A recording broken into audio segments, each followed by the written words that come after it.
Good afternoon or good evening, depending on which coast you are on. It's so lovely to have all of you here with us today.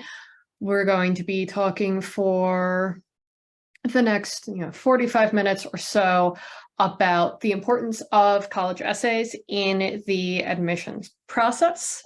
I am the Assistant Director of College Admissions for Ivy Experience. I have my colleague and fellow Assistant Director here with me today, Caroline Cilio. We will be opening up the floor for questions at the end of the webinar. So what we would ask you to do is, as you have a question that arises, please feel free to use the Q&A function at the bottom of your screen to type in any questions, and then we'll try and answer as many of those as we have time for at the end of the evening. So our plan for this evening is we're going to start briefly by outlining some of the 5 factors under your control before moving on to more essay-specific topics. So I'm going to let Caroline talk us through the 5 factors under your students' control. Hi, everyone. I'm so happy to be here with you tonight. So, as we're thinking about the college admissions process, what is in your control? What is in your students' control? We always point to these 5 things as being the most important. So students and families should really focus on these throughout the process. So keep in mind, grades and academic rigor and standardized test scores, the first 2 are both the most important considerations and in a way least important considerations through this process, especially at schools that have competitive admissions rates. Your student must possess the grades and the rigor on their transcript, as well as those competitive test scores to be considered for admission to top schools. Keep in mind, for those top schools, many other applicants will have that same grades and rigor. So that's when we pivot to other things in your control, like extracurricular activities and recommendation letters. At this point, your student has probably been working on different teams and projects and activities over their high school career, and focusing again on continuing that in their senior year and building up their resume with interesting and logical, activities and hobbies is a really good thing you can do. But the final thing that is within students' control, and the thing we'll talk most about tonight, are those college essays and applications. So essays and applications are really the only time a student can use their authentic voice to share their stories in their applications. While essays can't make up for academic grades and rigor or test scores that are not in a particular range, what they can do is separate a student from the pack. They can be unique or distinctive and eye-catching to an admissions officer. We had a conversation with an admissions officer from the University of Pennsylvania, for instance, this past season, who told us that of the 2,500 students that they admitted, that they could have denied every single one of those students, accepted another 2,500 without having the average GPA or average test score of the admitted freshman class change. So that does speak to just the importance of the essays and applications in this process. So when should a student write their college essays?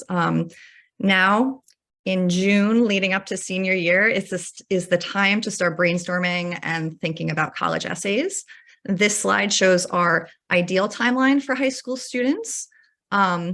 We really do want to acknowledge that summer application and essay work does exist for juniors who are rising seniors. Your students have worked really hard for 3+ years to get to this point. And so they really we don't want them writing their college essays at 1 a.m. when they're tired and stressed out. And that is reflected in the final product. Right now, students are right on time if they start thinking and brainstorming. They don't need to have their essay written by the end of June, but at least some topics thought about would be a great start. But As you move later into the summer, it's a little later. Don't panic if you haven't started now, but certainly now's the time to start thinking about writing college essays. So some students apply early decision and want to wait to write the rest of their essays until they hear back. They receive that decision from their early decision school. We recommend that students don't do this. It's not really setting your student up for success. Students can get very emotionally attached to their early decision school. And if they are, deferred or denied, that could be really, hard to work through. And also then you're kind of scrambling under the wire to write all these different essays for other schools. Ideally, students should have essays for all of their schools written by the fall of their senior year, and applications specifically for early decision, early action, or rolling decision schools by the beginning of their senior year. So this is really about finding a balance between getting a student's application done and living a real life. We want students to take full advantage of their summer. We want them to go to the beach for a day and enjoy it. We want them to spend time with friends and family and relax. They deserve it. So the goal is to break all of this work down into little pieces that are manageable. Ideally, again, we get everything done by this time senior year starts. So one thing to point out, there are some myths about writing college essays. Here are a few really common ones. I'll address them very quickly. So some students and parents think that if they're a really great writer, they don't need the support. It's a little different. Writing college application essays is all about being vulnerable and authentic, which is a little different than being a good writer. Similarly, if a student has already written their essay in English class, maybe you're thinking you don't need support, but actually, English teachers can be wonderful, pardon me, writing coaches. But this is a slightly different type of essay than they would typically write in an English class. This essay should really help admissions officers imagine who your student will be on their college campus.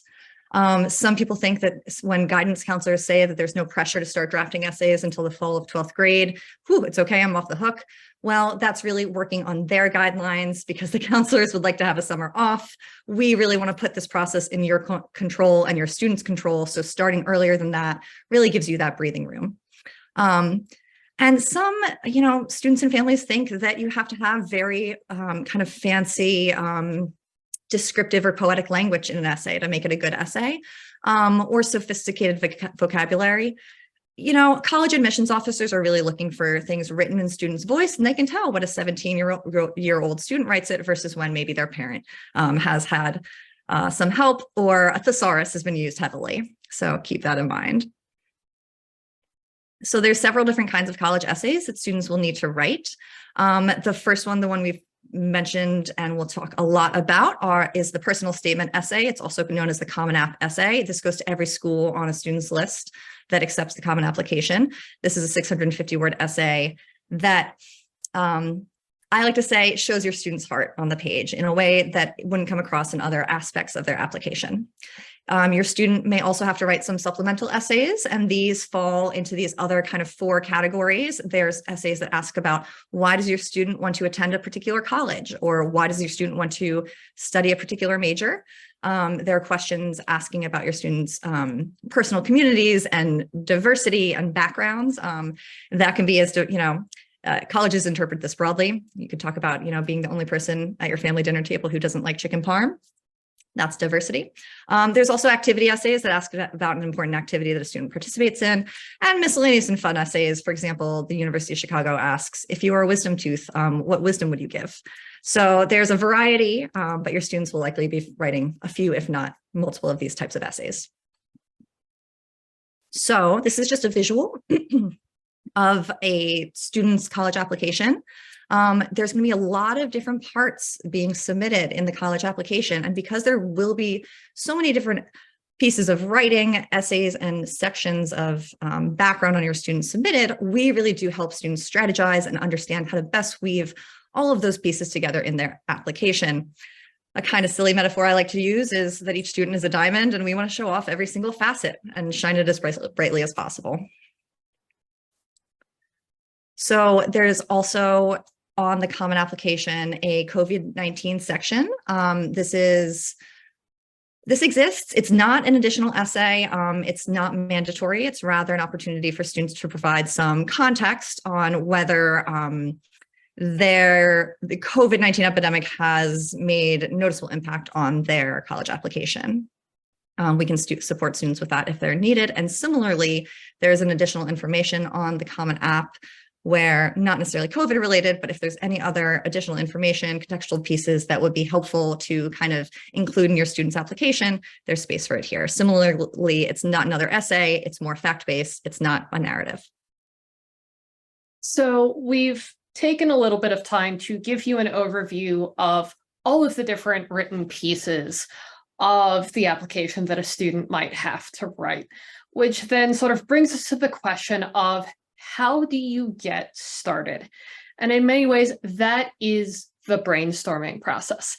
It is the most important part of the essay writing process. When we work with students, we have often found that the most important work sometimes happens even before the very first word of the very first draft of the very first essay is written, because it allows us to get to know students and find out their stories, their hobbies, their traditions, their passions, that funny story about the thing that happened in 10th grade at a canoe camp, and to think about how we're going to present the student in all of their sort of authentic and personal detail.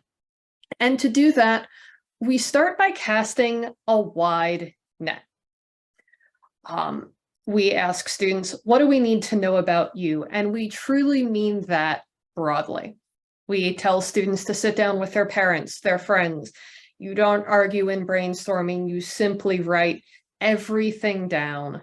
Focus on experiences, not adjectives. It's very easy for a student to say, for instance, oh, I'm very loyal. But what makes an essay, for instance, about loyalty is going to be the experiences of, I once drove to an airport at 3 a.m. to pick up a friend from camp who was flying out to visit me. We take those experiences and we ask, why are these things important to you? And these experiences and these stories, they come fundamentally from two places. They're, of course, going to come from the student's resume, the litany of incredibly impressive things that students have accomplished, their activities, their jobs, their internships, the volunteering that they've done. But more importantly, we're going to ask for what we call toast topics. So in this case, we do not mean like sliced bread, although, well, sliced bread is the best thing since sliced bread. We're talking about giving a toast at a formal function.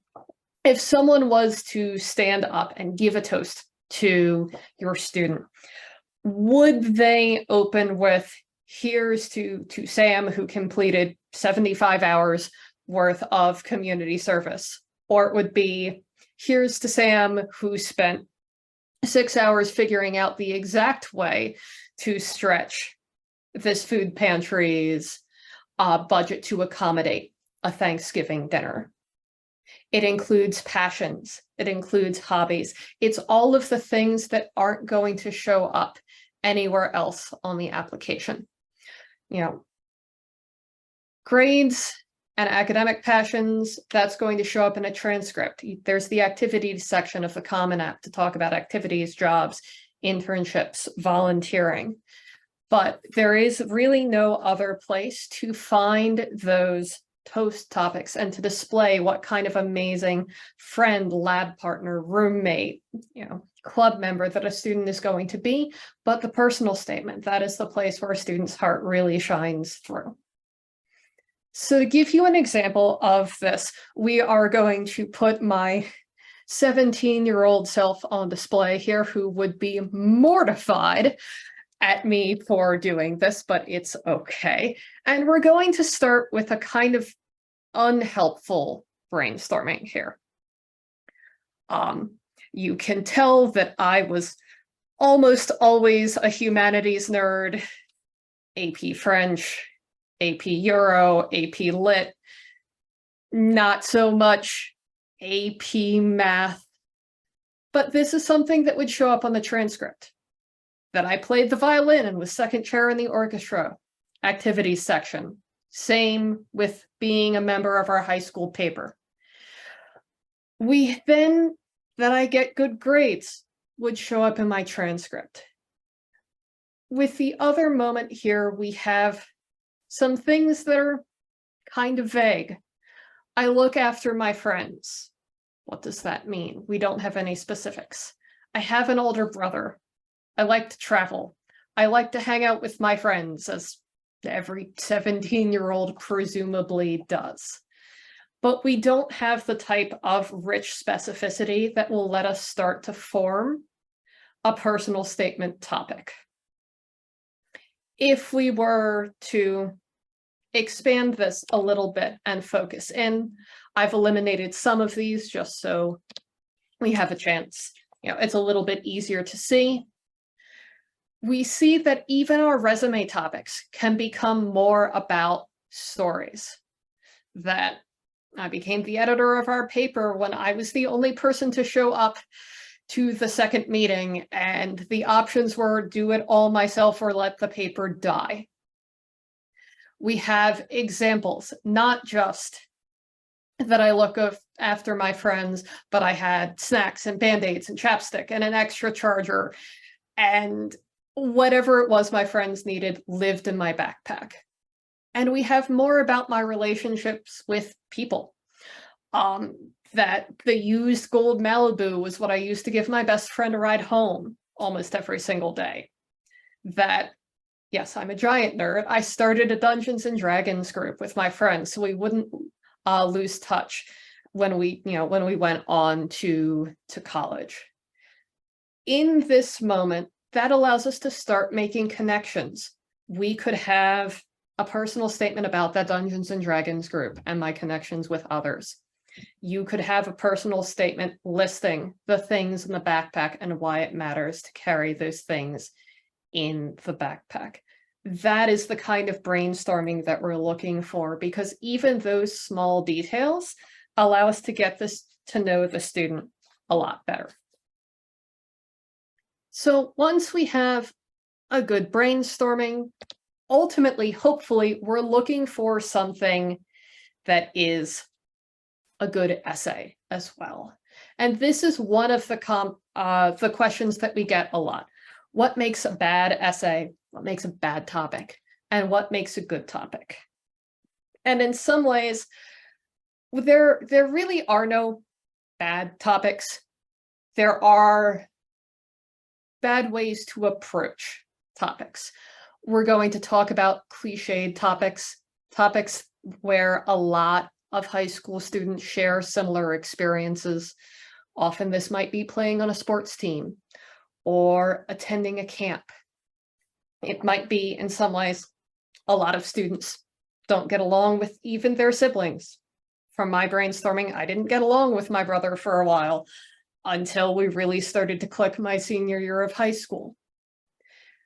What matters for these quote unquote bad topics is to still approach them in a way that is personal and personally authentic. A lot of students want to write about camp, but there is a difference between I went to camp, I was shy at first and then I got better, and an essay about learning how to build a fire and spending 15 minutes trying to figure out the exact angle of how you hold the fire starter to get it to light, and that becoming a meditation on the importance of small gestures and where else we see this in the student's life. Controversial topics, once again, in many ways, it's when it becomes not personal, when it becomes more about the politics and not about the student's passion, when it becomes more about the religion and not the student's community, when it becomes more about someone else whether that is because of a divorce or a sibling rivalry, and not about the student themselves. It's called a personal statement because ultimately it does need to be personal. And you can do that in a bunch of different ways. One of our favorite blog posts that we did recently is we asked all of our essay coaches to share what made a personal statement truly shine for you. And our founder, Eric Carlin, was not able to join us here tonight, but he talks about wanting to see how a student sees the world. To me, I want to see what kind of person that someone is going to be on campus, what kind of friend, roommate, lab partner. Those of you who have talked to me on the phone, I saw a couple of us, you in the audience have heard me say this exact sentence. And Caroline, did you want to tell us a little bit about what you love in a personal statement? Sure. Thank you, Alyssa. Yeah, if I love reading personal statements that have me really rooting for the student, as if I were on an admissions committee. I like reading a personal statement that makes me want to bring that student onto my imaginary campus because they will be so awesome and such a great addition. It's kind of vague, but if a student can get really deeply personal and vulnerable and authentic, they can often get to that point with their essays, and which is what we love to help them figure out. So, as Alyssa alluded to, and as we were kind of talking about, there's no set formula to what makes a good essay, but the key pieces are that authenticity and vulnerability. Admissions officers are people, and people accept other people. Admissions officers really do want to connect with the student. They're not trying to be there negatively judgmental. They're trying to root for that student.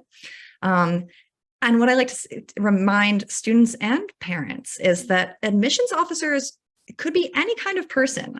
They could be a 22-year-old who just graduated from college, who's working at their first job and trying to do, a really good job.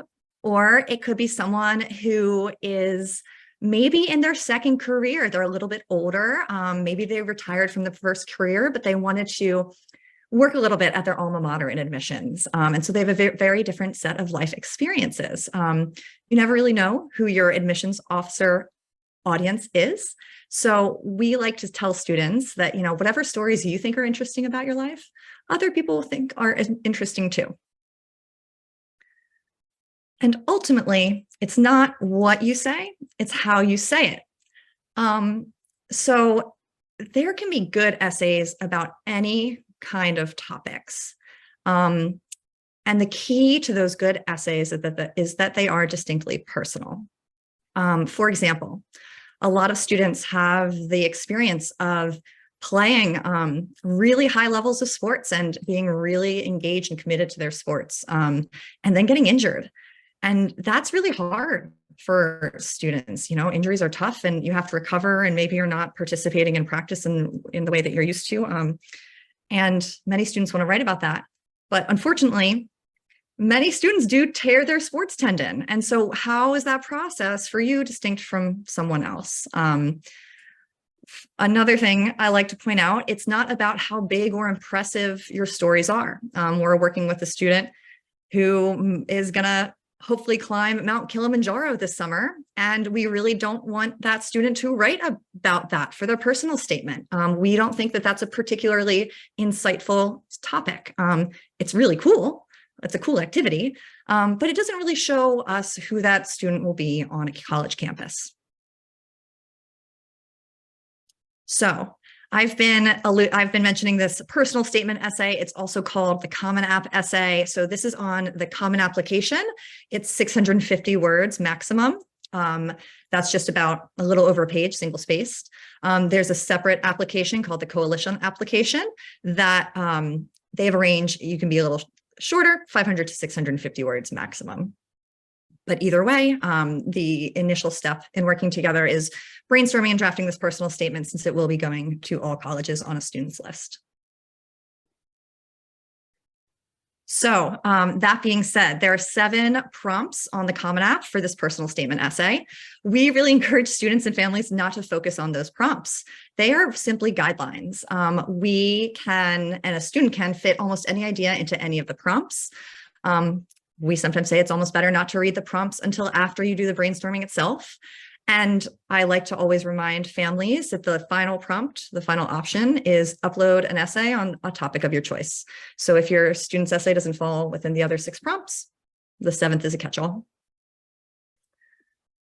One of the other, we're now moving into talking a little bit about those supplement essays that Caroline alluded to earlier. One of the most common is that why college essay, which boils down to why do you want to study at this particular school? We have, for instance, here the prompts for University of Michigan and a recent prompt from the University of Pennsylvania, although most recently they shortened this a little bit to make room for a thank you note prompt. And for this type of essay, students are often tempted to get very focused on what the school itself can provide for them. And it's possible to get these kinds of very sterile essays that often will have parents and families tell us it feels a little bit like they're faking or feigning. But even for this kind of essay, it's still important to go back to that brainstorming, to think about the ways in which what you want to study is still deeply personal. What past experiences do you have that drove a student to want to explore this? What meaningful moments did a student have in class? Or what goals that they had?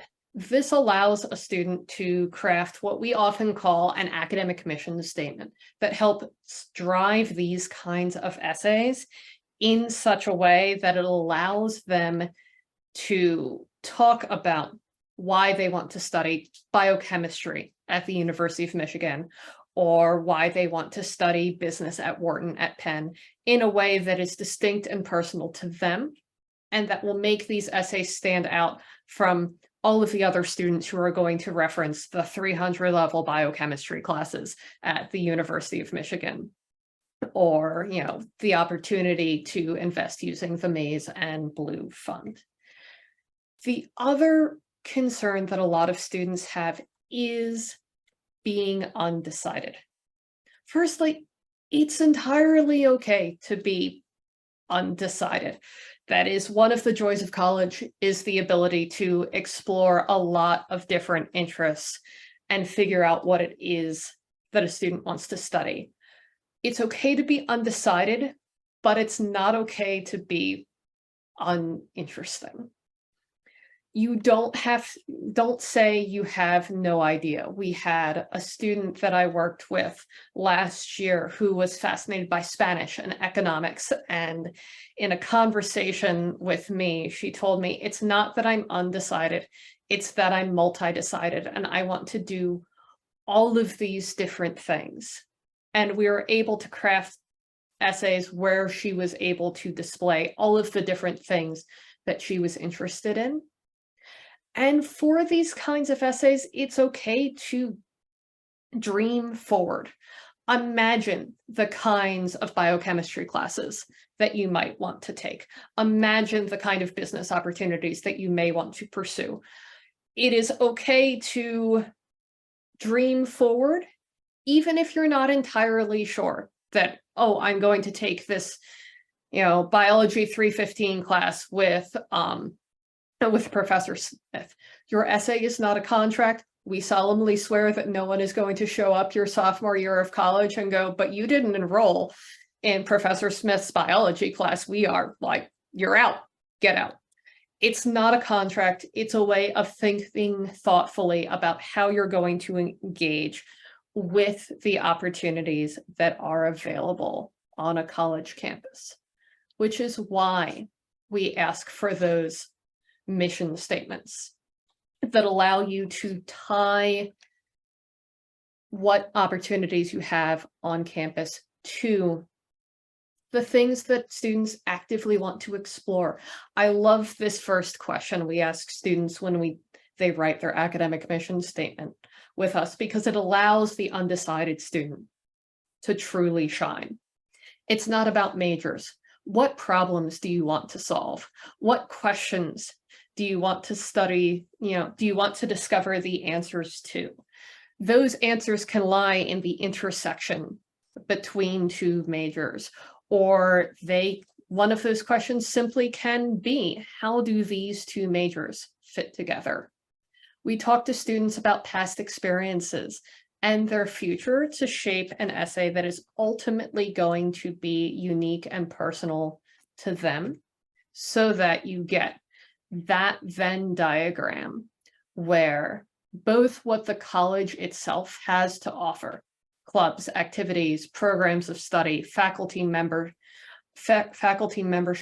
and the students' own hopes, dreams, and intellectual curiosities combine in a way that tells a student that tells an admissions officer as much about the student as the personal statement does in many ways. So we have the brainstorming to get us that orange section there.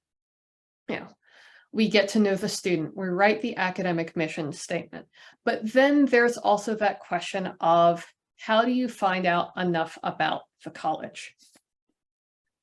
So, of course, you have the school website. Many schools have YouTube videos or TikTok channels.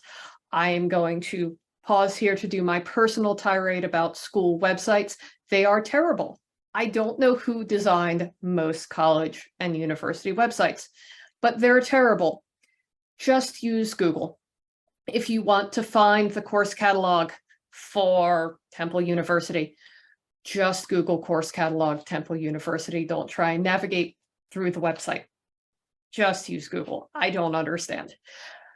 But that aside, you can explore YouTube videos, TikTok videos, the school website, Google to help you navigate it. But you also have the opportunity to do personal research. When you and a student are visiting campus, encourage the student to take notes, ideally on an actual piece of paper rather than their phone. So it's clear that they are sort of paying attention and that they are not phubbing the tour guide. Taking notes about the personal interactions that you have, and reaching out to people on campus, whether that's emailing a professor that teaches something that interests the student and asking, hey, I'm going to be on campus in 2 weeks. Do you want to meet up for coffee? Reaching out to the student members of clubs that a student might be interested in, going, hey, I'd love to chat for 10 minutes on Zoom. Do you have a moment? And using the admissions officer too.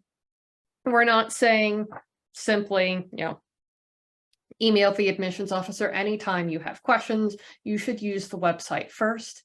But if you have a genuine question that you can't find by doing a little bit of online research, admissions officers work at schools that they are passionate about and they're excited to share.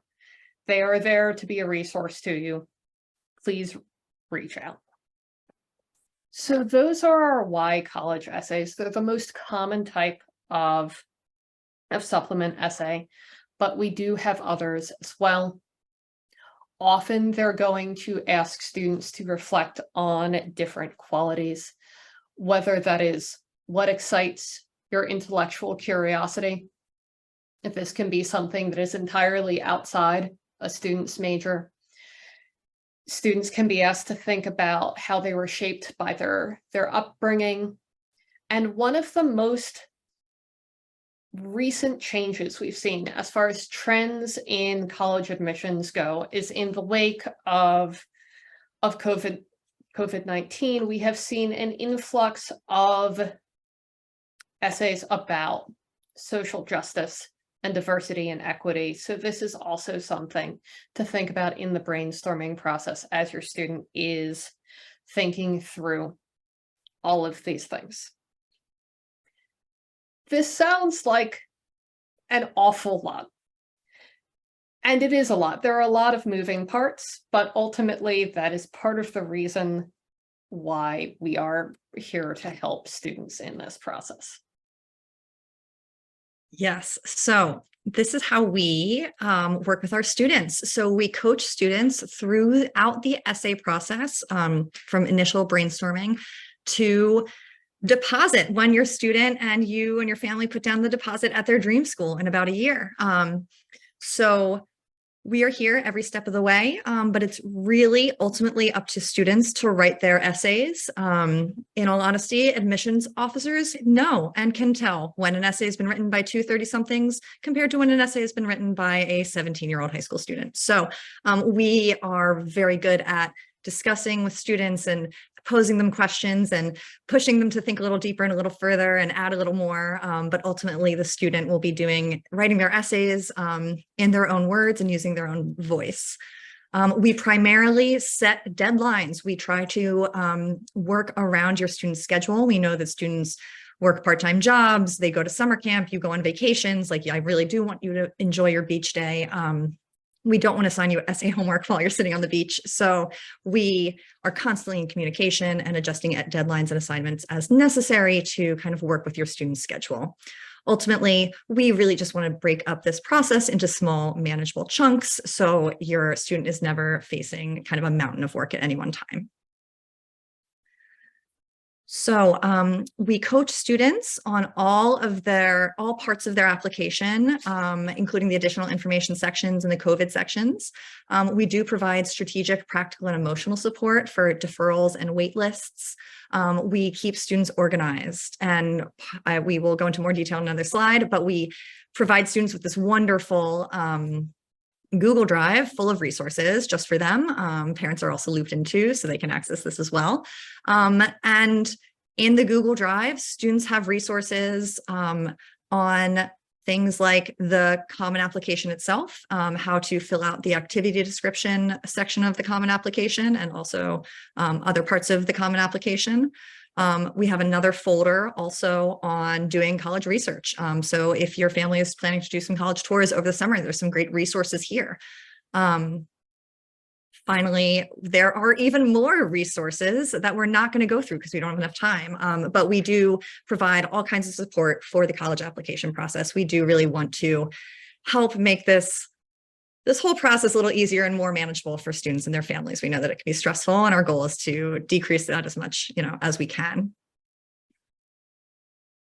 All right. Thank you so much for joining us. Hopefully some of that information was helpful. What we're going to do now is we are going to open up Q&A. So if you have a particular question that you would like to put into the chat, now is your moment to do so. I do see that we have a couple that have come in already. And Caroline, I'm going to let you take this one.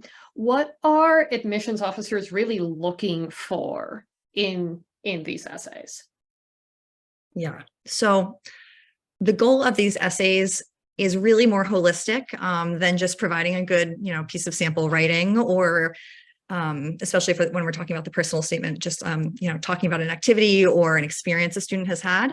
Admissions officers are hoping that these essays will give them a window into what kind of person the student will be on their campus. Are they going to be the person who is sitting on their dorm hallway at 9 o'clock on a Thursday night, studying with a couple of their hallmates for their Econ 101 course together with snacks? Are they the kind of student who's going to join a bunch of different clubs so they can experience like all these different new things that they haven't experienced before? The key is to be authentic, as we mentioned before, and to really show those admissions officers who your student is above and beyond what they see on the application itself. All right, perfect. We also had a question come in about test optional and how that affects the college admissions process, especially when it comes to essays. So in the wake of COVID-19, many schools had made it optional to submit an SAT or ACT test, simply because most sittings were being canceled at that time, which made it difficult for students to sometimes get a test score. Since then, the vast majority of schools have continued their test optional policies. We're seeing a couple of schools go back to requiring tests. But functionally, what that means is, of those 5 factors under your control that Caroline talked to us about at the very beginning of the presentation, we're now down to 4 of those. We're down to grades and rigor, letters of recommendation, essays and applications, and extracurriculars. So although not submitting a test score isn't going to be read as a negative, it does mean that an admissions officer has to make a decision based on the other 4 factors rather than having all 5 to consider at once, which means that, in a sense, the essays and applications become more important simply because they are now one of the 4 factors that an admissions officer can consider. We also had a question about the way we structure our services. As far as exact details on pricing, please reach out to us on the website there. But essentially, we work in 2 packages. We work with students for unlimited drafts and meetings on the personal statement and the Common App as our first package, and then we custom design a second package based on the schools and supplement essays that a student is applying to. But we can certainly have more conversations with that in sort of a one-on-one capacity. Please feel free to reach out to us. I will add just to the end of that question that, as you may have noticed during the presentation, there's some overlap between the types of supplement essays that students might write. So for example, if a student's college list includes both the University of Michigan and the University of Wisconsin, who have longer why college essays that have a more academic question, like why do you want to come here and what do you want to study? We can help the students, once your student writes a really great essay for the University of Michigan answering that question, we don't want them to remake the wheel. We can help them reuse and kind of redraft what they've already worked on to address the University of Wisconsin prompt. So again, we can go into more, detailed and specifics once if we speak to you directly about your student, but we do kind of discount and account for that overlap between similarities and similar topics in those supplement essays. All right. If we have no further questions, thank you again for joining us on this lovely Monday evening. We will be circulating the slides and the video to those of you who were in attendance. So please feel free to reach out with any questions, and we'll wish you all a good night.